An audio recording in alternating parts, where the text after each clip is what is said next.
Hello everyone and welcome back to another episode of the Propulsion Swimming Podcast. After last week's special where we spoke to Adam Peaty and Ed Baxter about all things AP race, we are back with our more traditional preview episode as we look towards the World Short Course Championships. Now this episode was filmed a little bit ahead of time given some scheduling conflicts, so there's a little bit of information in here that is now a little bit out of date. Like for example, we talk about Ben Proud at some point and he's now withdrawn from these championships. But nevertheless, we speak to a great guest on this week's episode as Jacob Peters returns to the Aquatics GB fold, as well as previewing of course Aquatics GB's hopes at these World Championships in Budapest, and we give our own little international previews with our swimmer to watch and potentially a few world record predictions as well. So sit back and enjoy this week's episode of the Propulsion Swimming Podcast. So welcome on to the podcast this week, the man with the best tash in British swimming right now, Jacob Peters. Jacob, how are things going with you? How's the start to the season gone in Bath? Yeah, it's good to be back. I took a long break after what was, not my best season. So I was kind of itching to get back in the pool. And I'm glad to be back and have almost first cycle under my belt already. So yeah. Was it easy getting back into the pool after it was a disappointing season last year? Yeah, it was. To be honest, I was ready to get back in. I had 10 weeks out of the pool. So come September, I was happy to be back in that environment. Bath's a great place to be in. Swimmers, the coaches, the city. It's I really kind of feel settled here. So I found it helpful in a way to get back in and get a little bit more routine under the belt. Although that 10 weeks off was nice and able to kind of venture down other paths that aren't always open to me. I'm happy to kind of get back into a bit more of a routine now and get back into the swing of things. I think that's a really good place to kind of start the season, isn't it? Because get that mental reset ready, but also know that mentally you are ready to start the hard work again, because it is, like we've literally just talked before we started, it's a hot block, and a winter block coming up. So you need to have full commitment and know that you're ready to go again, especially after one Olympic cycle. Yeah, it's a long old season. And that, combined with being year one of an Olympic cycle. So yeah, I'm happy to be back. Motivation is there. So yeah, just kind of ready to crack on and see what happens this season. So when you had your 10 weeks off, obviously doing the first couple of lengths must have been quite difficult. How unfit were you?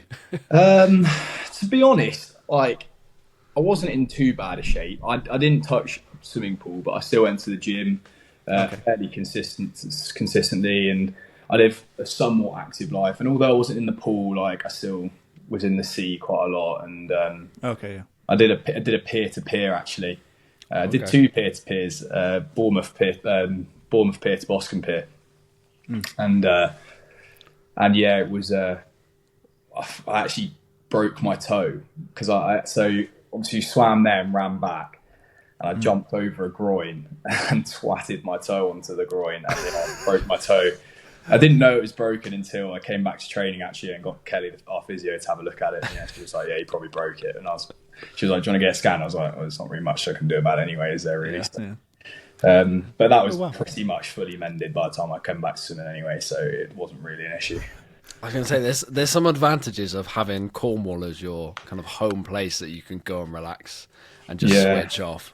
Yeah, well, I'm actually based in Bournemouth Pool, but my missus does have a kind of a family home down in Cornwall, which I spent a lot of time there, to be honest, but quite a lot more time there than anywhere else really. So, but yeah, grateful to have the sea.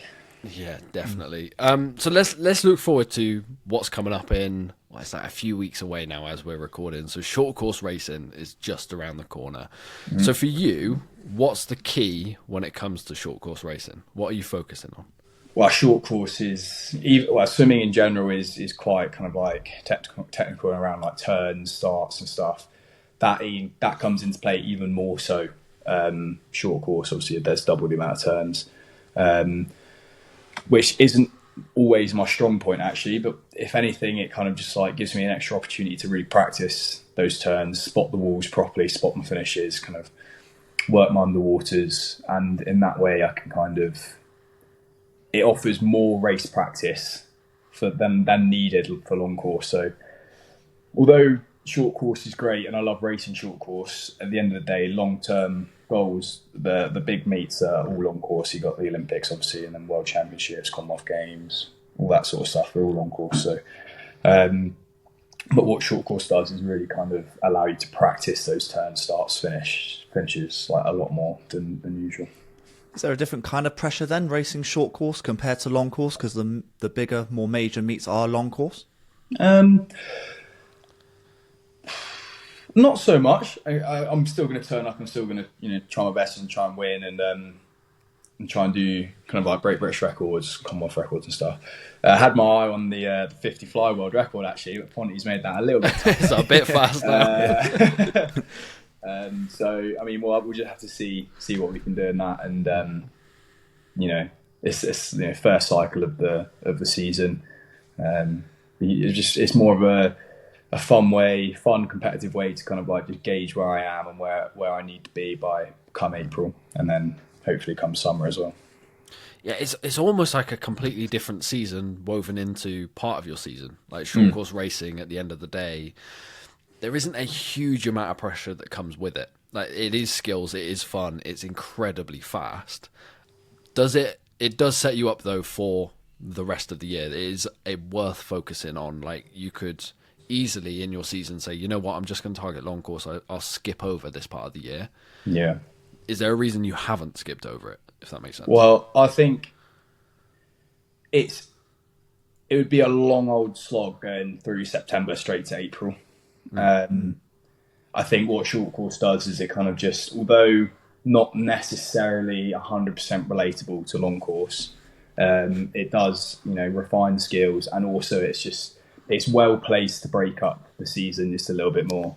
Yeah. If you're going to do like a 30-week cycle from September to April without kind of having any real breaks or kind of competitions, that would psychologically be really hard to kind of get your head around. So just having that kind of a competition to aim for kind of like halfway through, it doesn't have to be short course. We're going to Rotterdam later this week, which is long course. So we're going long course into short course. It just breaks up that season a little bit more, makes it a little bit more manageable, more bite-sized chunks. Because otherwise it would be very overwhelming, kind of just going training straight through to April, going straight into trials. That preparation that you're about to do, the long course down to short course, is something that Bath do quite a lot. So why do you guys do that as a preparation meet for short course? Why do you go up to long course?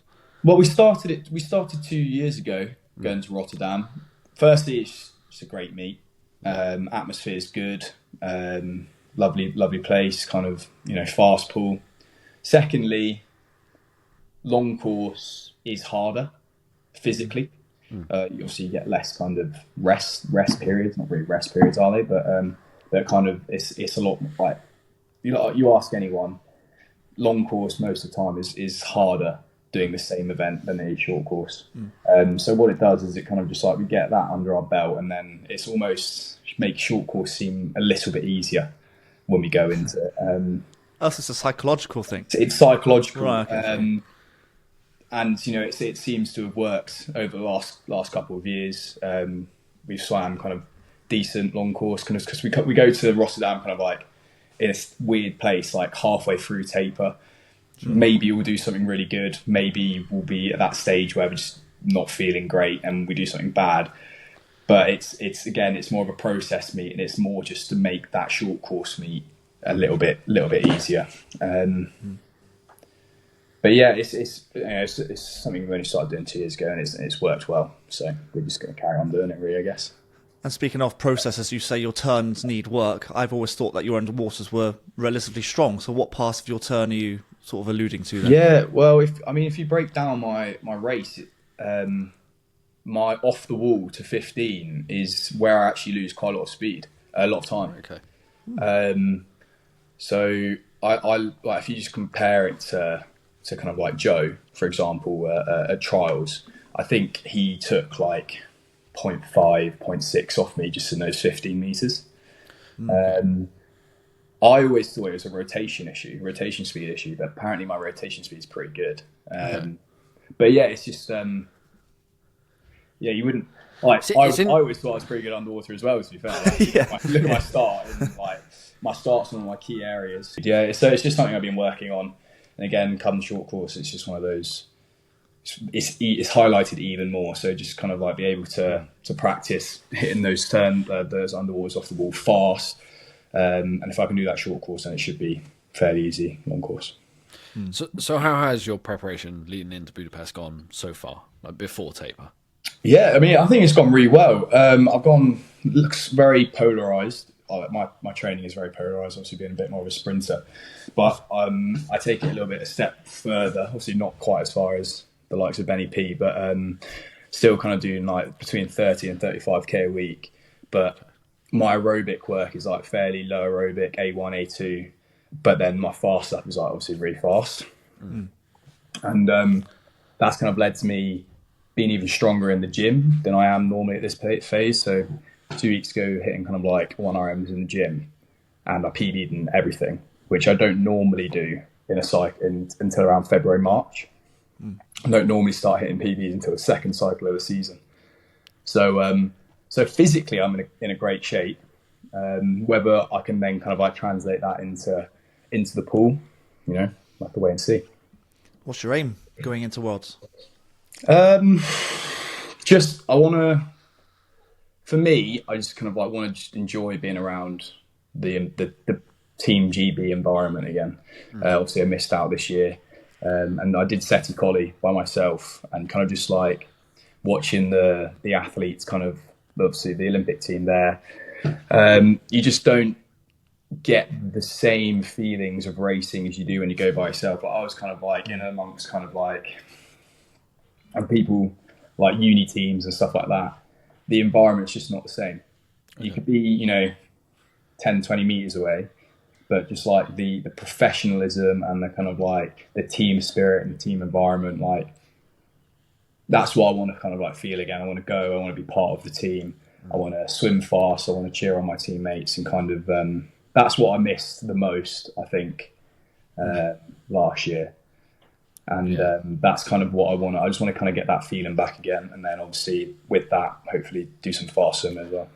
Yeah, it's a little bit of a weird team that GB are taking to Worlds. We'll have a bit of discussion, me and Dan, about it later on the podcast. But there's a mix of like experience and then some less so experienced swimmers. Are you a bit surprised that maybe more swimmers didn't get the call up or put their hand up to say, I want to go race? Or it would have been choice of athlete at this point. I think the maximum team size was 20, and obviously they're way short of that. So it's not that people haven't been selected. It would be the Olympic team kind of just wanting a little bit of extra rest after the 4-year Olympic cycle, which I think is more than fair. I don't think it's to be looked into too deeply. And obviously it's always good to see new faces as well on teams. Josh Campbell's at Europeans this year. Obviously swam down the house, and I think he's earned that kind of that next step onto kind of like world short, and then maybe next year we'll see where that goes. And then obviously got a lot like younger swimmers like Eva Akara come through last year. It's always nice to see, but then again it's also nice to have like familiar faces like Ben Proud.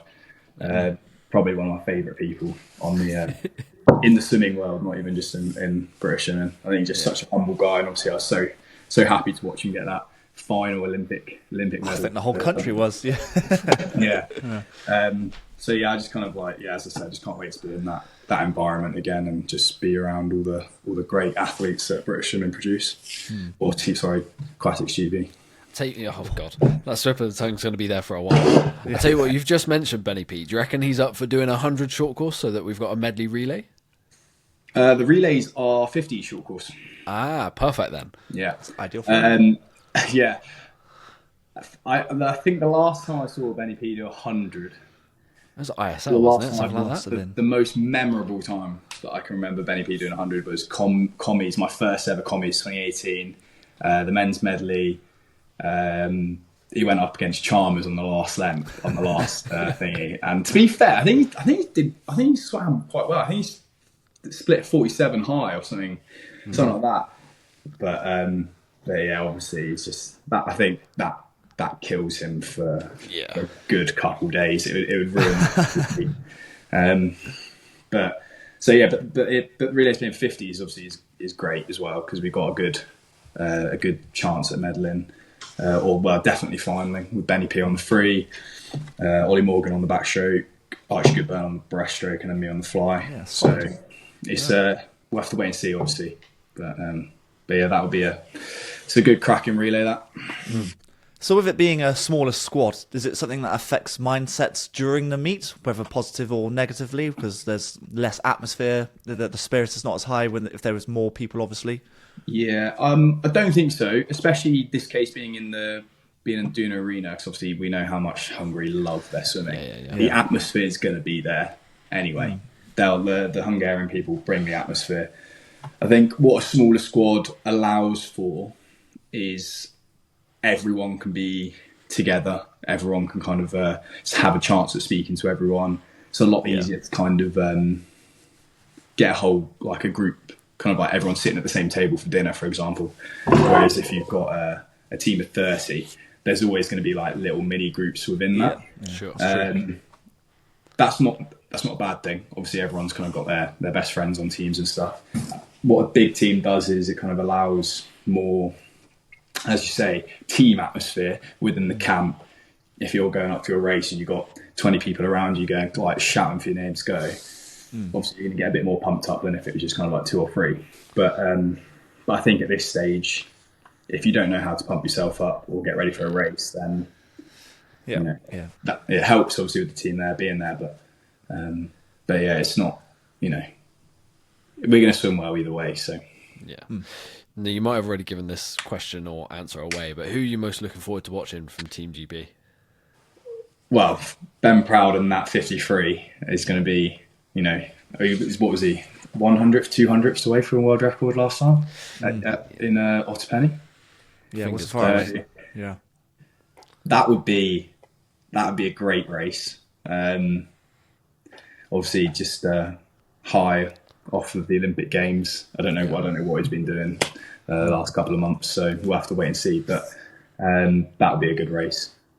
So, but to be honest, I'm just looking forward to being there and watching everyone race again. I think as much as I enjoyed watching the Olympic Games on TV, it's not the same as actually being there and kind of like hearing firsthand the crowd and kind of like being there to kind of like congratulate your teammates when they've done well. It's not the same watching on TV. So I'm just looking forward to watching everyone race, really. I suppose, when was the last time you did race? What, as part of a team or any team, yeah. Otterpenny 2023. So this time last year, I was on the short course team. And then my last race was Seti Collie, so in end of June. It's been a while. Yeah, it's been a while. And then we've been doing some in-house racing kind of this last like 2 or 3 weeks. But yeah, it's not... we try and simulate obviously races and stuff, like we had the touch pads out and stuff like that, but it's never the same as an actual proper race. But yeah, so properly in a race would have been June, Seti Collie. Wow, man. Well, Jacob, look, we're buzzing to see how you get on over in Budapest. It's a fast ball, so hopefully some very fast times. And looking forward to you donning the British cap once again. And best of luck for this meet and the rest of the year. Thanks for joining us. Yeah, thank you very much. Thanks for having me, guys. Yeah, and hitting a new world record in the 50 fly. I'd love to see it. Well, we'll have to wait and see. 21.75 would have been a lot easier than 21.50 that is now. But yes. I have to thank no one. See him. Yeah. Cheers, Jacob. Yeah, cheers. Okay, Dan, great to speak to Jacob after... it like he said, it was a challenging year at the end of last year. I think there was a little bit of expectation on him at Champs, but it's really good to hear that he is back, especially mentally back. Like, he wanted to get back into the water in September, which is, to me, like the most important thing. It doesn't matter physically; it's all about mentally, whether you want to go again. He's in high spirits. Yeah. I've got to say that. I know he's been out of the water, so he says for 10 weeks, but of course he's been in the sea and he's been keeping fit in terms of the gym, so he's not out of shape as such, so he's kind of back straight into it. And again, high spirits, which is always a good thing leading into a meet like that, to the point where he was actually targeting the world record in the 50. So, hey, I mean, it's been harder, like he was saying, because Ponty's now gone quicker, but if you can get anywhere close to that, then you never know. That's a medal, isn't it, obviously? Yes. So, I wish him the best of luck. I think he might do quite well based on that. 100%. Okay, let's go through the rest of the British team then, because we kind of jumped straight into that interview with Jacob there. It is a smaller team than I think a lot of people expected. Me and you, Dan, I think we did expect a smaller team. It's straight off the back of Olympics. Like, we didn't expect so many swimmers to go after the World Cup series, let alone a World Championships in December after the Olympics. Yeah, I mean, when you've got names such as Tom Dean, Duncan Scott, the ones who race quite a lot, Jimmy Guy, those sort of stored names, I wasn't expecting them to be racing this. I mean, I'm kind of half surprised that someone like Ben Proud, Abby Wood, Freya Anderson are racing, but I know Freya didn't race as much at the Olympics. Maybe she's got over a glandular fever a little bit better. She's feeling better. So, Abby's pretty good at short course. She is. Yeah, she's very good at short course. Obviously, the underwaters are pretty strong, aren't they?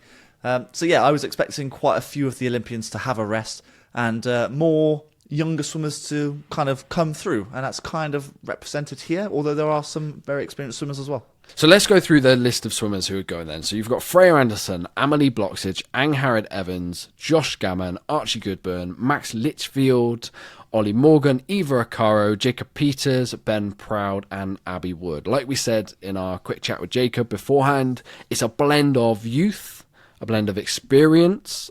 You've got certain medal opportunities in Ben Proud, Abby Wood. You've got first-time world short course selections in Amelie Bloxage, Eva Acaro, this is her first world short course. Josh Gammon, first world short course. Even Angharad Evans. The selection criteria for this one, it was very much coach's discretion and very much aimed towards LA 2028 with, weirdly enough, like a leaning towards experience and taking swimmers to get that international experience. I'm pretty sure it's written in the selection criteria for I'm the first all time for in that forever. as well. We've said that for a while now on a podcast. 100%. You've got to 100%. give these swimmers experience. Someone like Amelie and someone like Eva, who have kind of just gotten to that sort of international stage. Getting there, yeah. This is like the perfect meet for them to get that experience, to race some of the world-class swimmers in a short course pool, which, I don't know, there's less There's a bit of pressure off. There is. Yeah, I suppose so. Yeah, because obviously the Olympics has kind of been and gone. So I think this is a good opportunity for those girls and someone like Josh Gammon, Archie Goodwin to get their name in the hats again of racing these big guns and, making a bit of a splash for themselves, I think. Who out of these do you think are the best medal opportunities? I think the men's 4x50 medley relay is looking really interesting. And for me, like Ben Proud is Ben Proud. I don't need to really suggest he's a medal opportunity, but I quite like Abby's short course is just, that's where we knew Abby. That's where she broke out at ISL. She is an incredibly good short course racer, and she's going to get that opportunity again, as will Max. It's difficult to know because we don't know who's racing what. I think that's the issue that we have here. So we're recording a little early. We are recording early, but I think Ben Proud is always going to be up there of one of the favourites to win the 53 plus a relay. So actually, he's going to be racing quite a few times compared to normal. And then you got Abby Wood. The underwaters are extremely good. And then someone like maybe Angharad Evans, who is usually quite strong at the back end of races. So maybe she'll come through on the breaststroke. But I know Tang of China is doing quite well. Very well. Got very close to the world record. So she'll have her work cut out for gold. But if she can get a medal, then that'll be incredible. Honestly, I think as long as you make the final, you race as much as you can and soak up the atmosphere. Because the Dune Arena, like Jacob was saying, it's an incredible venue for racing. The Hungarians really do get behind their swimmers and swimming in general, I think. So, as long as they make the finals and do the best they can, that's pretty much all we can ask for. It's not a meet overly that GB will be targeting big medal hauls. I don't think it is that building blocks for, it sounds weird to say in 2024, the next Olympic cycle. Like for LA, it does seem really early doors to be talking that sort of thing, but it is.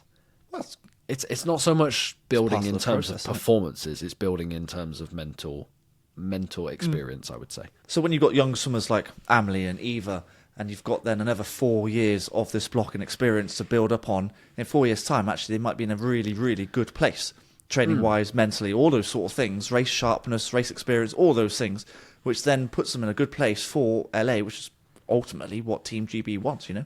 Yeah, I think what Aquatics GB kind of want to avoid is potentially people going to LA, which is going to be in a massive stadium, and that being your first experience, like your very first international meet. Like, it does happen, like first time Olympians happen, don't get me wrong, like Eva was a first time one when she went, but they do want to kind of avoid rabbit in the headlights when it comes to LA, and it will be different from, like, even Paris was special at that indoor arena. It was, yeah. But I think LA will be different gravy altogether. It's going to be loud, isn't it? Especially when, like, swimming is one of the top sports in America when you get For rid the of Olympics. NBA, NFL, and all that sort of stuff. Oh yeah, Olympics especially. So there's the atmosphere is, I'm predicting, is going to be absolutely insane. And so yeah, you don't want to be caught rabbit in the headlights. I think that's a good mentally phrase, unprepared. isn't it? So, yeah, exactly. Yeah. Okay, other World Championship preview then. We've done the Brits. We've spoken to one of them. We're not going to spend all day dawdling through like the big predictions and all over the place. So Dan, what I'm going to say to you, and I'll do the same. Okay. An international swimmer to watch and a world record prediction. Oh, just one of each. That's annoying. Yeah, one of each. Quite a One few, of, isn't I it? know it's really annoying because there's a long list of a lot of them. But let's give our personal. So you who we're said really looking for. a swimmer to watch first. I'm looking forward to seeing Regan Smith again. Because honestly, and that's probably where the world record prediction comes in as well, because I think Regan Smith is absolutely flying at the moment, based on what she did at the World Series, and I think she'll just carry on through in that same vein. So if, let's say Regan Smith is someone to watch, and the world record, let's say the 100 backstroke, she might get the 200 as well, but let's say 100 backstroke for now. Okay, so Same question to you then. Yeah, my swimmer to watch is Gretchen Walsh. She's been destroying records over in America, whether they are a world record at a dual meet, weird thing to say, or short course yards records. And then world record prediction. Oh, women's 200 meters breaststroke. How low can Kate Douglas go? Ooh. Yes, Kate Douglas is another someone to watch. There's quite a few swimmers, obviously, isn't there? We'll do an breaststroke, honourable mention at the end. But I mean, when she knocked off chunks in the World Series. a massive amount. Yeah, much in the same bracket as Regan Smith. I think there's another maybe 0.3, 0.4, 0.5 to knock off yet again. Yeah, good shout. Good shout. 200 breaststroke, I think, is going to go. Okay, honourable mentions then. Like, let's go through the list so we don't look like complete cowboys who've missed swimmers to watch. So you said Regan Smith, I say Gretchen Walsh. The other names: Kate Douglas, No Ponte, Summer McIntosh. There's big names going to this championships. Ben Proud. I'll throw Ben. Well, we've already talked Ben Proud. And then world records that could go. Like, we saw a fair few of them getting close to at the Swimming World Cups. So the men's 50 fly, if No Ponte's back in the form that he was in, there's a chance. And Jacob. Women's 100 fly, Gretchen Walsh. Women's 100 back, Regan Smith. We've already talked women's 2 breaststroke. Women's 100 IM, Dan. Yeah, well, you got Kate Douglas and Gretchen Walsh fighting against each other. So yeah, that could be very. Why was that not a race to watch? That should be a race to watch. Yeah, we'll add that list, that name to the. We'll add that event to the list as well. Yeah, and then some maybes is obviously we don't know what Summer's doing in the 200 IM, but she's going to be racing against Kate Douglas in that one, so that could be fun. Maybe the 400 IM on the women's side, and maybe the 100 breaststroke because Tang got quite close in Singapore. Not in Singapore, in Shanghai, sorry, so you never know. Okay, so that is our quick rundown of the international preview, a quick look at the Brits, and a quick talk to one of the Brits racing at World Short Course Championships in Budapest in... at the point this is going out in a few days' time. A few days, yeah. Very exciting. Definitely. Swimming is back. Swimming will be fast. Absolutely, this is a fast pull for it. Looking forward to ending 2024 with a bang. Yeah, it won't be long till we sort our awards out as well, actually, so stay tuned for that. Yeah, when this episode goes live, I would say maybe the voting has gone live.